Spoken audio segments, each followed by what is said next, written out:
Hello everyone, welcome to GRIS Academy's daily prelims news analysis. These are the news articles that are relevant to UPSC CSC prelims from the Hindu dated 26th October 2023. So my name is Harish Amity and we are going to discuss all these topics now. So let us begin. So our first news article, the legality of using white phosphorus. So basically this is given in Hindu as an editorial, a comment. This is given as a comment, but I thought this particular news is more relevant for prelims. For mains perspective, this comes under GS2, GS paper 2, international organizations, but this issue is more relevant for the prelims because this is not much important mains wise. So you keep an eye mains wise, but this is issue particularly relevant to UPSC prelims. So understand the news again. What is happening? The country of Israel, in the ongoing war between Israel and Hamas, there is a war in West Asia happening between Israel and Hamas. In that particular war, the country of Israel was accused of using something called white phosphorus. What is this white phosphorus? White phosphorus is a chemical. It can burn, it can create a flame, and it can also be used as a smoke screen agent. So when you throw it, it will make the whole place whole white, full white. So no one can see anything. If anyone wants to escape, they can escape. They can also be used as signaling agents for people who are on the ground.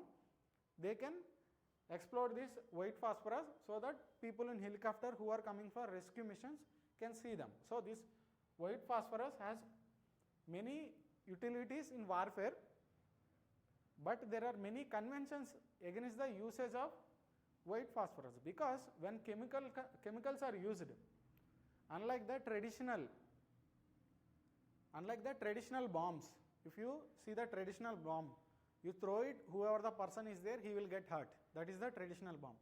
A person who comes after the explosion will not get affected.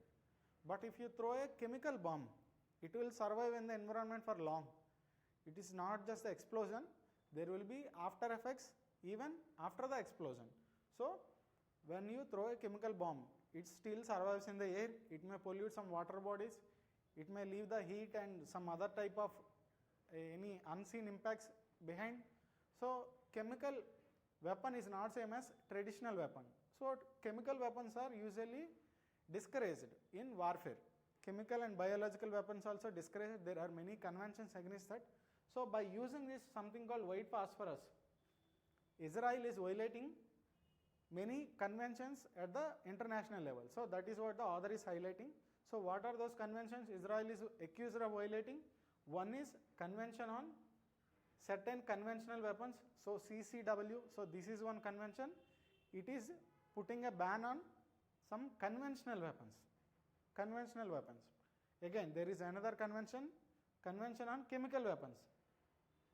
So this is directly related to the chemical weapons. And there is another International Humanitarian Law. International Humanitarian Law is not a single law, it is a set of multiple laws, multiple international laws. There are something called Geneva Conventions. They put some rules on how warfare should be conducted. Like in a warfare, you cannot attack a civilian. You have to attack only a combatant of the enemy country. You cannot attack a civilian. So some basic rules are there. Those basic rules are established by the Geneva Convention, and all those Geneva Conventions together form this international humanitarian law. So there are basic three conventions or laws at the international level Israel is accused of violating. Now because these convention news, just have a brief look at all of them. So in the map you can see, first of all, India is a member to this convention. So this Convention on Certain Conventional Weapons means traditional weapons, all the traditional bombs. So what are these traditional bombs? You can see here, landmines. When you set foot on the landmine, it will explode. So when you touch a landmine, it will explode. You cannot notice until you touch it. Booby traps are same. They appear something safe, but when you touch them or do some activity on it, then it will explode. So the booby trap is something set up intentionally to deceive a person. It may look like a chair, it does not look like a bomb. So when a person sits in it, it will explode. Landmine is something put inside the land, inside the surface, below the surface. So when a person steps on it, it will explode. Incendiary weapons. Incendiary weapons means something which will create fire or flame. White phosphorus is a incendiary weapon. So when you throw bomb made of white phosphorus, it will give rise to fire, flame. So the persons around it will get burn injuries. And laser weapons, etc. So this convention directly covers this white phosphorus. So using white phosphorus goes against this convention. Israel is a member of this convention and India also a member of this convention. Those things you have to remember.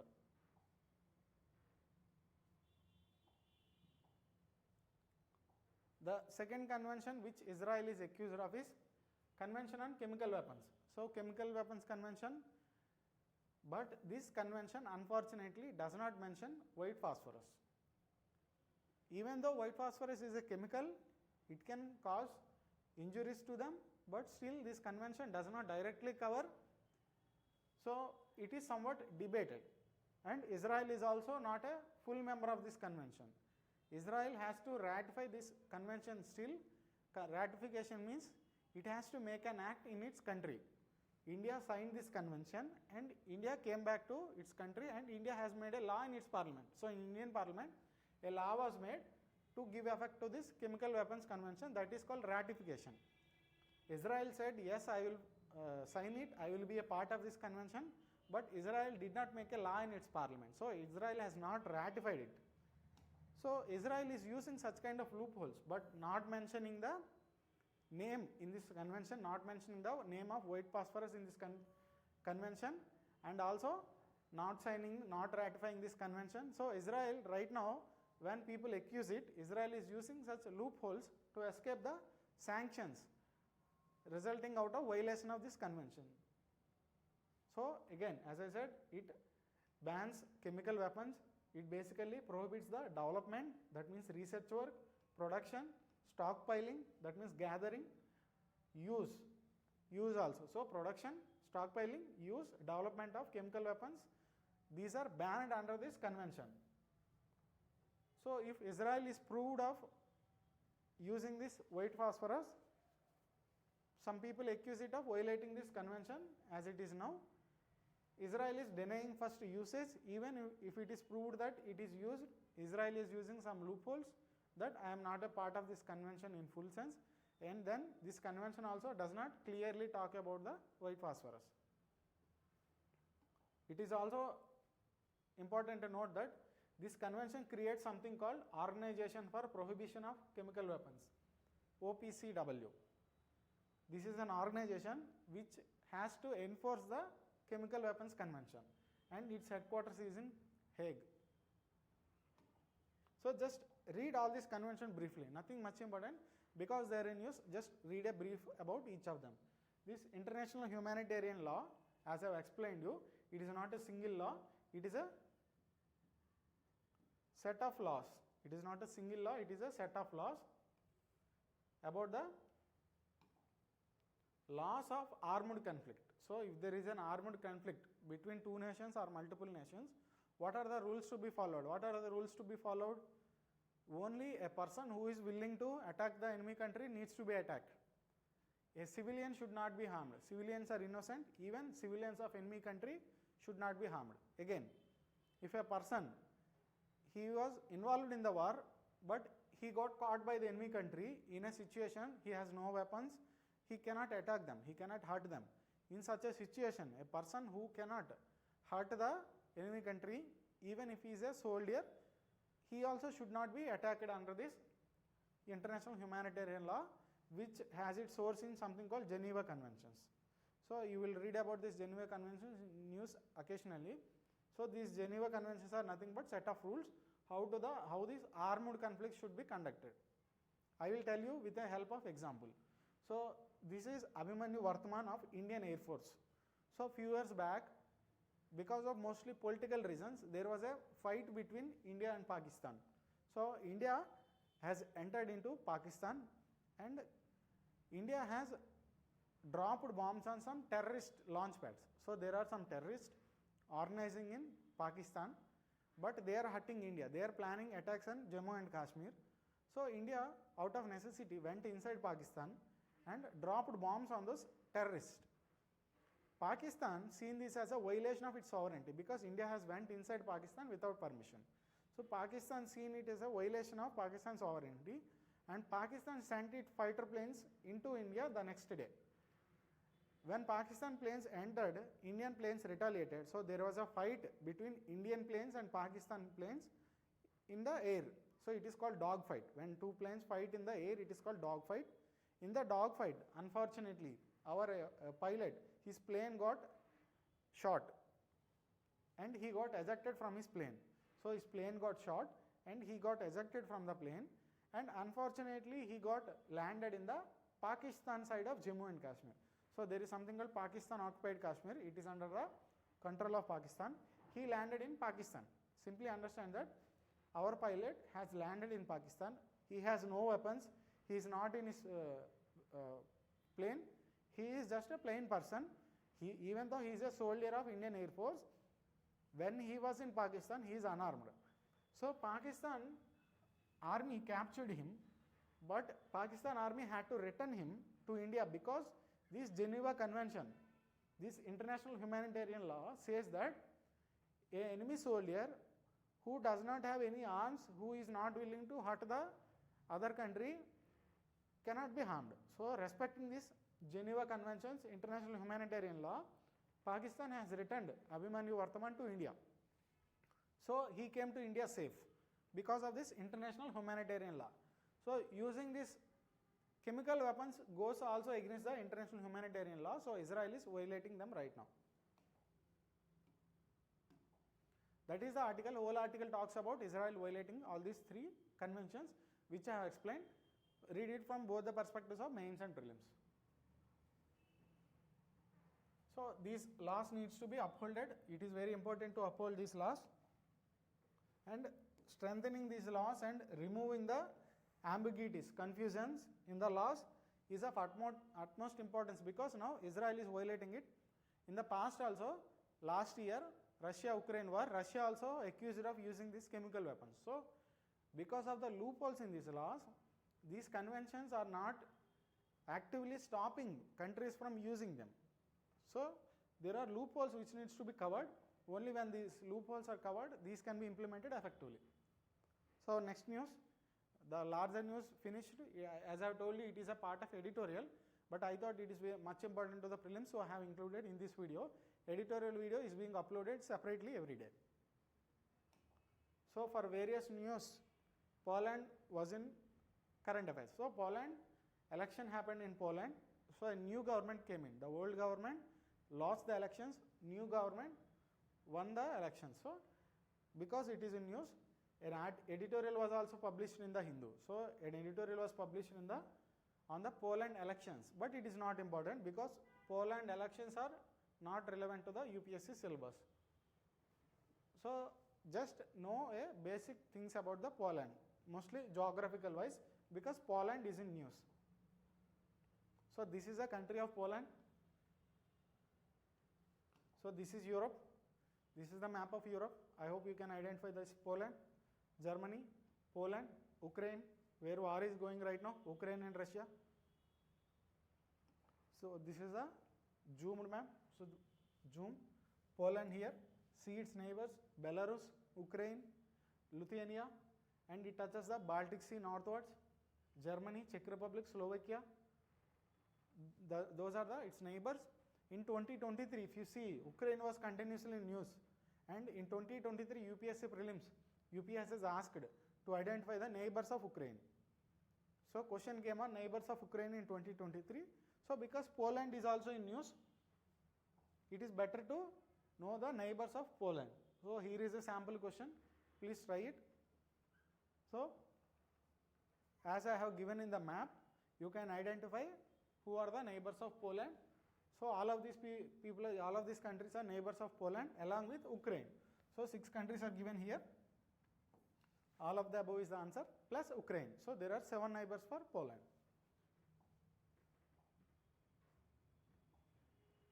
Next news, International Solar Alliance. So there is something called International Solar Alliance. There is some news about it. There is no particular important topic in this news. It is as of now still in developing. It will develop more and we will see it again in the next month. So ISA to release report on global adoption of solar technology November. So as I have told you, in next month we will see the original report, then we can discuss. Just for now, just know what is this ISA, what is this International Solar Alliance. What is this Solar Alliance? It is a collaborative platform for the countries to deploy solar energy technologies. So renewable energies are the trend. We are moving away from the fossil fuels which are non-renewable, and we are moving towards the renewable technologies like solar energy, wind energy, etc. So International Solar Alliance is something India and France together formed. So this ISA was conceived by the joint efforts of India and France, and these two countries, during a meeting in Paris in 2015, there was a meeting on environment, United Nations Climate Change Conference. This is called Paris Conference. You will read about this in Environment GS3 static part. So during this meeting in 2015, India and France jointly announced this concept called International Solar Alliance. So they wanted countries to group together and help each other on deployment of solar energy technology. So research, develop, produce at lower cost and use it everywhere.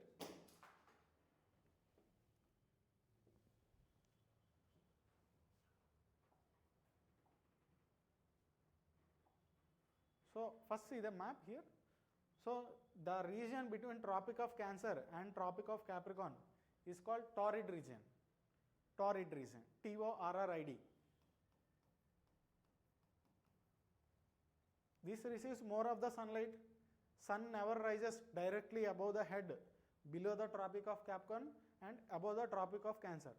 So sun usually roams here only, I mean seen from Earth.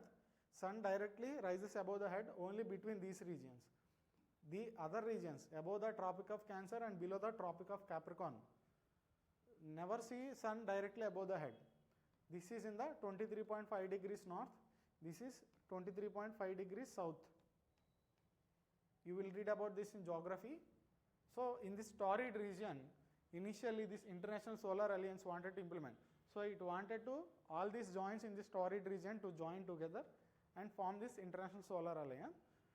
But later they thought, why not all the countries? Because every country now wants solar power. Every country wants to move from fossil fuels to renewable energy. So later they have opened membership to all members of UN. So if you are a member of UN, you are eligible to become member of International Solar Alliance. So as of now there are 116 countries. So not all UN members have joined. There are 193 members in United Nations. There are 193 members in United Nations, but currently 116 countries only in International Solar Alliance, because some countries like China is the country having largest installed solar power capacity. So among all the countries in the world, China has largest installed solar power, but still China refused to join in this International Solar Alliance because it does not cooperate with India, because India formed this. China doesn't like India taking lead, so China is not member of International Solar Alliance. So many countries have not joined yet, only 116 countries are there. Now see the question. This was prelims question asked in 2016. International Solar Alliance was launched in Paris Conference 2015. Yes, I have already explained. The alliance include all the member countries of the UN? No, as I explained you, only 116 are there. When it was asked in 2016, even fewer members are there. It was just 1 year since formation, so there were only 70 or 80 at that time. Even in 2023, not all members have joined. So this statement is wrong even in 2023. So which of the above statements given are correct? One only. 2 is wrong. So next news is capital punishment, death penalty. There was a news is irrelevant, but see the title. Supreme Court has quashed death penalty over hurried trial of accused. So one person was given death penalty by a lower court, but Supreme Court has felt it was hurried. Court given such a severe punishment, death penalty, it is ending the life of a person, and it was given too fast. It does not take enough time to maintain the caution. So Supreme Court quashed the death penalty. So it has quashed the judgment. Why it has quashed the judgment? Because death penalty or capital punishment, both are same. Whether you call capital punishment or death penalty, both are same. Death penalty is given in India only in rarest of the rare cases. So there is a case called Bachchan Singh. Bachchan Singh versus State of Punjab. In this case, Supreme Court, this is called case law. So when a court gives a judgment, Supreme Court gives a judgment which is having the power of law, it is called case law.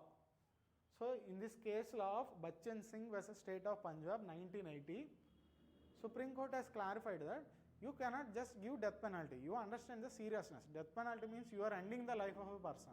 So it is very severe. So because you are giving a death penalty, you should be very cautious. And death penalty should be given only in rarest of the rare cases. Don't give death penalty for every small thing. So only when a severe crime, like murdering a child. So it is a very severe crime. Only in severe crimes and rarest of the rarest cases, you give death penalty. And there is another case law, Machi Singh versus State of Punjab 1983. In this case, Supreme Court has given guidelines on how to identify which is the rarest of the rarest situation. So Supreme Court, you told me use only in rarest of the rarest, but which is the rarest of the rarest? One is rarest for some person, one is rarest for some other person. Some people say rape is very common, it is not rarest of the rarest crime. So how can you give death penalty for some person for a rape? So such kind of debates exist. So Supreme Court has given guidelines on how to decide this, which is the rarest of the rarest or not. So two case laws, these you can use in mains. Rarely they can be given in prelims also, because UPSC continuously evolving every year. Prelims pattern of UPSC never staying the same. So I am expecting UPSC evolves next year, because it is continuously asking case laws in UPSC mains. If you see till 2021, there was no such thing like case laws asked by the UPSC in mains. But in 2022, in 2023, in these two mains, Supreme Court continuously asking, give me case laws. Supreme Court is saying some issue like right to privacy. You tell me what are the Supreme Court judgments on it. Give me case laws. So UPSC explicitly asking case laws for mains. That means you are supposed to know it. When you are supposed to know something, it might come in prelims also. So just remember Bachchan Singh, Machi Singh. Both are similar, both are in State of Punjab, both are in 1980s, both are related to death penalty. Another interesting thing here is Article 72. So when you read polity, you will read two articles. One is Article 72, another one is Article 161. So Article 72 is pardoning power of President. That means President can reduce punishment given by court to a person. So same like Supreme Court has done here. Now some lower court has given death penalty to this particular person. President of India can reduce this death penalty. He can pardon him, he can remit, suspend. There will be some 4 or 5 things you will read in polity. He can also do the same thing like Supreme Court did now. He can do that, he has the power. He can pardon people under Article 72. Under Article 161, a similar power was given to a governor of a state. So all the governors have pardoning power under Article 161. Please go to the original constitution PDF and read this article directly. You have to read only, then only you will not have confusion and you will remember it forever. If you read directly in Lakshmikant or on internet, that is not the proper way of reading. For UPSC, you should understand the article in its essence. So you should read their articles first, then you read about it in Lakshmikant or some other place with respect to the explanation to understand it better. But there is one small difference between Article 72 and Article 161. Governor cannot pardon death sentences. That means if a death penalty is given, Governor cannot pardon him. Governor cannot tell him, okay, you can go now. There is no death penalty for you. So governor cannot say this, but president can say this. Only that is the difference. And some minor differences exist between Article 72 and 161. You will read about in polity. But a governor cannot pardon a death sentence, which a president can do. So Article 72 is relevant to the current news. Next news, pulses. So again, only title is important. Pulses to buck rise in kharif output. What is bucking? Bucking is avoiding something, skipping something. So pulses are avoiding rise in kharif output. So all the other crops like rice, wheat are seeing a rise in kharif, but pulse is not seeing a rise. That means pulses output is getting reduced, falling this season. That is the news. When pulses output falls, so it will have some impact on food security. We have to import it from outside because India is the largest consumer of pulses. I hope you know the difference between cereals and pulses and millets, etc. So in agriculture part of GS3, you will read that the food we eat is of different types. Cereals, which are grains, rice, wheat, corn, etc. These are cereals. Then there are pulses, Bengal gram. There is something called batani in south side, and legume, green legumes. So these are pulses. Then there are something called millets, ragi, jowar, bajra. So there are different type of food grains, and pulses are one type of food grains, not grains exactly, some food items. So in agriculture you will read our crops are different types. I am talking about pulses only in this article. So India is the largest consumer of pulses because pulses are protein based foods. So they have most protein content. India is a vegetarian country. India is predominantly vegetarian. Unlike other countries like Australia and European countries, if you see, they eat non-vegetarian more. But India has so many vegetarians. India having the highest number of vegetarians in the world. India is the country with the largest number of vegetarians in the world. So we need protein. We don't eat meat, which is the best source for protein, but we don't eat non-vegetarian meat. So we have to get this protein from other things like pulses. So India is the largest consumer of pulses. It is also the largest producer. But the amount we produce is not enough for us also. So whatever we produce, we consume, and we also require more, and we will import. So India is the largest producer, largest consumer, and largest importer of the pulses. So if in prelims there is a question, India is the largest producer of the pulses. Yes, that statement is right. India is the second largest importer of pulses. No, that statement is wrong because India is the largest importer of pulses. Pulses mostly are grown in both Kharif and Rabi. Mostly, not all, but mostly grown in both Kharif and Rabi. Kharif and Rabi are agricultural seasons. I hope you know it. Kharif is from June to September. Rabi is from November to February. Rabi pulses contribute more than 60% of the total production. So both seasons can be conducive for pulses, but pulses are mostly grown during Rabi. 60% of pulses grown during Rabi. Madhya Pradesh, Maharashtra, Rajasthan, Uttar Pradesh and Karnataka are the top 5 states. If you notice that all these regions are in the area of dry regions. All these states are in the dry region. Punjab, Haryana, Western UP, coastal Andhra Pradesh, coastal Tamil Nadu, etc. These states are having so much irrigation and they are plain lands. All the northern plains, etc. If you take those regions, they are plains and have good irrigation systems. So in those regions where irrigation is available, we will mostly cultivate rice, wheat, etc. Because these pulses, they require lesser water, these pulses can be cultivated in regions where there is no irrigation. There is no irrigation infrastructure. So based on these pulses can be, based on only rain, these pulses can be cultivated. So Rajasthan, Madhya Pradesh, Maharashtra, Uttar Pradesh, Karnataka, Eastern UP, Western UP has much irrigation, Eastern UP does not have much irrigation. So these drier regions are known for pulses cultivation.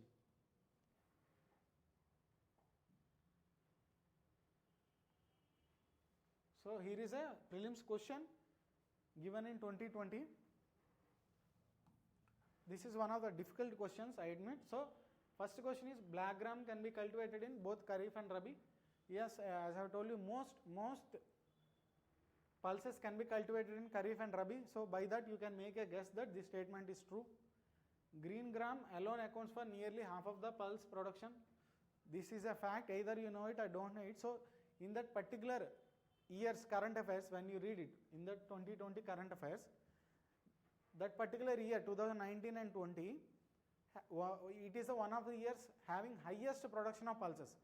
This year now we are reading pulses production has gone down, but in that year pulses production has severely gone up, almost 25%. So in that year pulses was continuously in news. So based on that news, he is asking a factual question. So do not worry, it is a question in 2020 based on current affairs of that year. Green gram alone accounts for nearly half of pulse. No pulse dominates more than 50%.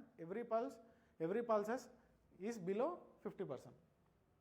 In the last 3 decades, while the production of Kharif pulses has increased, production of Rabi has decreased. No, we have just read that in Kharif more pulses are produced, and in the past 3 decades it has increased both in Kharif and both in Rabi. So decreased is wrong. This statement is wrong. This statement is wrong. Only this is right. So which of the statements are correct? Only one. Only one is correct.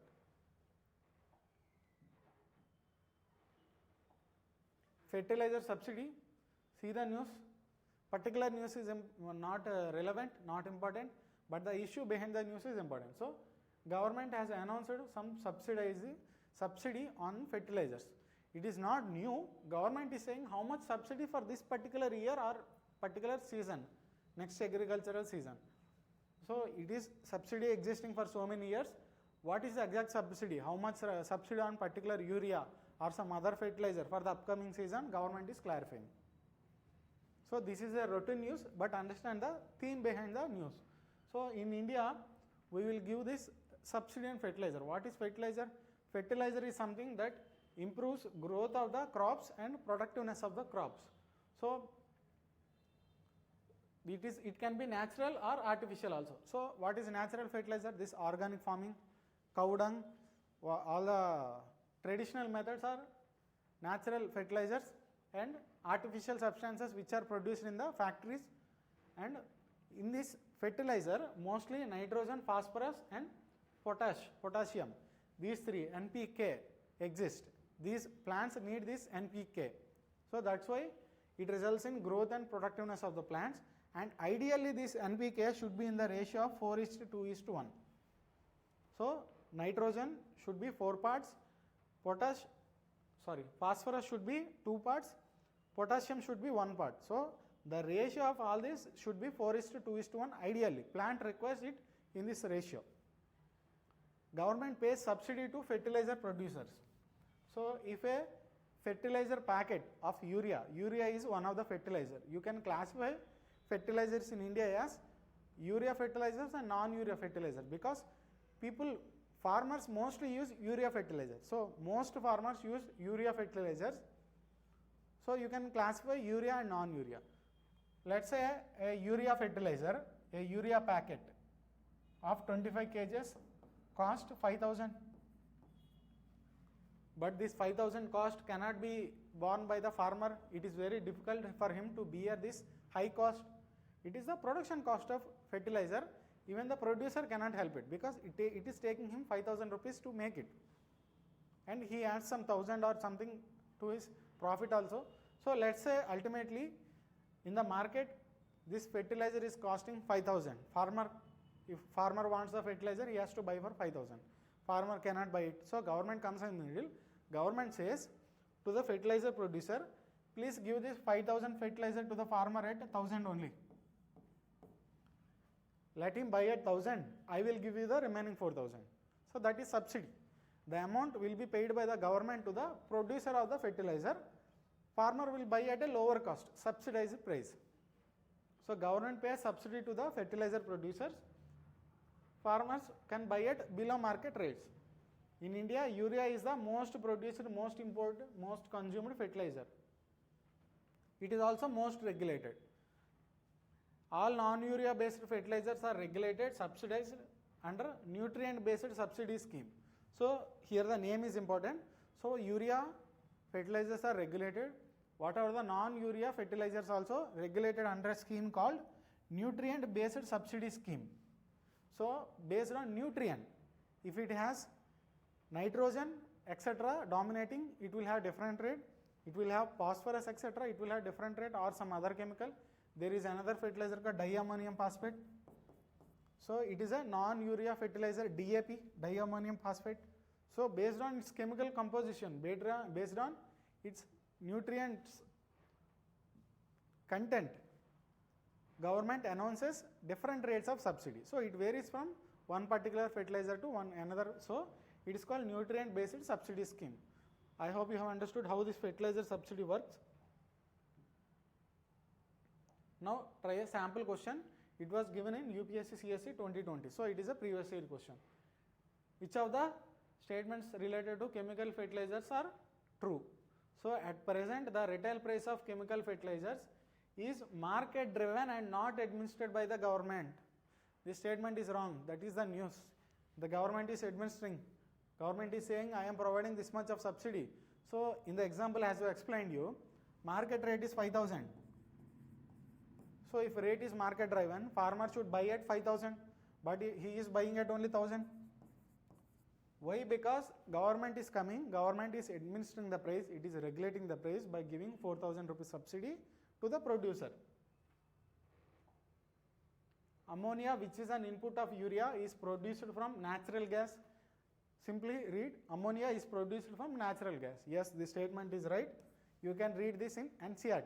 In NCERT, in geography and I think environmental chemistry, environment or geography also, economic geography, but this statement is present in NCERT. Sulfur is a byproduct of oil refineries. Yes, sulfur is a byproduct of oil refineries. This is also present in NCERT. So if you read NCERT properly, these two statements can be answered, and this statement can be answered by reading newspaper. See, when you read this news, suppose this same statement came in this next year prelims 2024, you will know that this is false because you have read this in news. You have read that government regulating, administering. So that is a use of newspaper. This is kind of perfect example. So newspaper plus NCERTs. So first statement is wrong, second two are right. Which other statements are right? 2 and 3 only. Next, Hong Kong. Now the city of Hong Kong, the region of Hong Kong is in news. What is Hong Kong? Hong Kong is a part of China. It is not a separate country. It is a part of China, but it is very different from China. First understand what is Hong Kong, then we will come to the news. First see the Hong Kong. It is a part of China. This is the country of China. This is India. This small region here is Hong Kong. We will zoom in next slide, do not worry. So this Hong Kong is a region of China, but due to various historical reasons, it is different from China. What are those reasons? Hong Kong was ruled by the British till 1997. China was not ruled by anyone after 1945. There was an influence of European countries till Second World War, but after Second World War, no one put any influence on China, not even ruling before Second World War also. There was European countries' influence in China. But after Second World War, China became independent and it was ruled by the Chinese people themselves. But this Hong Kong region, this small part, this is the zoomed in version of Hong Kong. In previous slide, we have seen how this is part of larger China, as you can see here. Now, this is the zoomed version. This is the city or region of Hong Kong. Now, this Hong Kong was ruled by the British till 1997. If you know a bit about world history, you will know that China is a socialist country.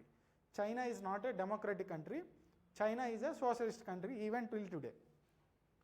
Because this Hong Kong is ruled by the Britishers, this particular region is democratic. They have democracy system. Their economy is capitalism, capitalist economy. You will read in economy part of GS3.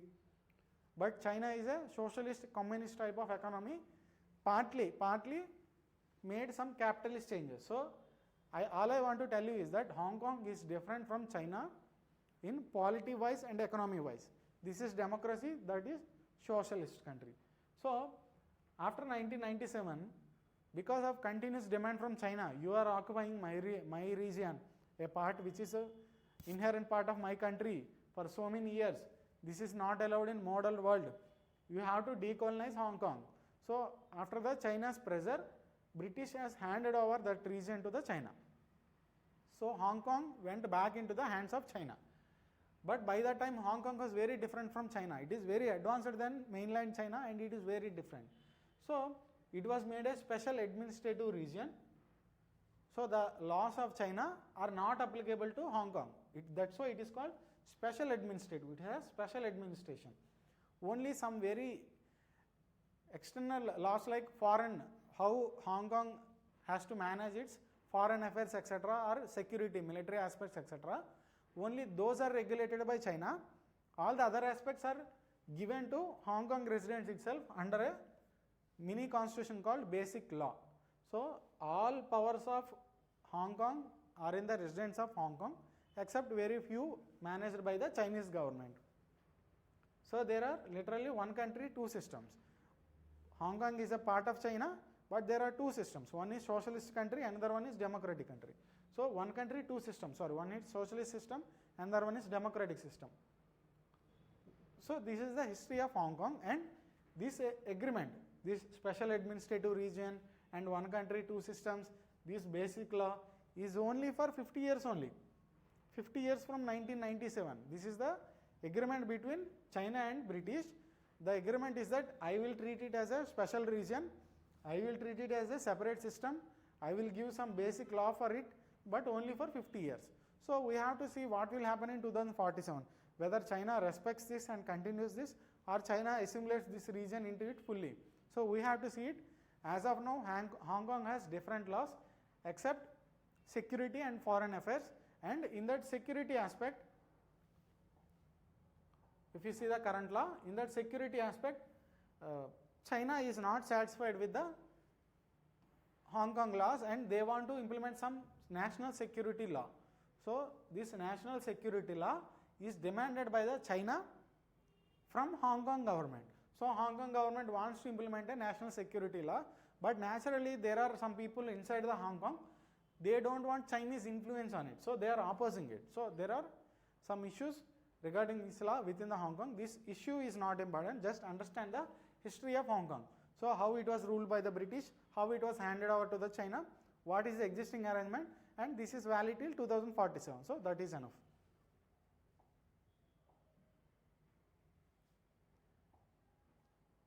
So this is our last news article, Asian Development Bank. There was just a mention of ADB. Again, news is not that much important. ADB has given some assistance to Indian government in some of its agenda, reform agenda. So that is enough. So what is ADB? That you should know. ADB is a regional development bank. That means in mostly Asian and surrounding regions, it helps as a development bank. That means for all the development projects, it will provide its assistance. Development projects, it helps in countries. And its headquarters in Manila, which is in Philippines. So its headquarters is in Manila. It aims to promote socio and economic development in Asia, but non-Asian countries also can be its members. It has similar voting system as World Bank. There is something called World Bank. It is mostly by the Western countries. It is dominated by the Western countries like USA. But this Asian Development Bank is dominated by Japan, not a Western country in the perfect sense. I mean, Japan is a developed country. Japan is a developed country, but it is seen as an Eastern country. So it is dominated by Japan, not this America and European countries, but it has similar voting system, same as World Bank. ADB is official United Nations observer. India is a founding member of ADB. So when ADB formed in 1966, India was there at that time. It is the fourth top shareholder. India is the fourth top shareholder of ADB. It is the top borrower. So that means India borrows most among all the countries from ADB. So you can see here member countries. India is a member, China is a member, Japan, US, Australia, Many European countries.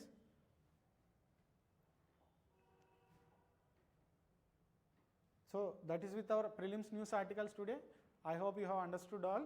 Please do follow our channel. We will upload all the editorials from the Hindu today as a separate video. Thank you.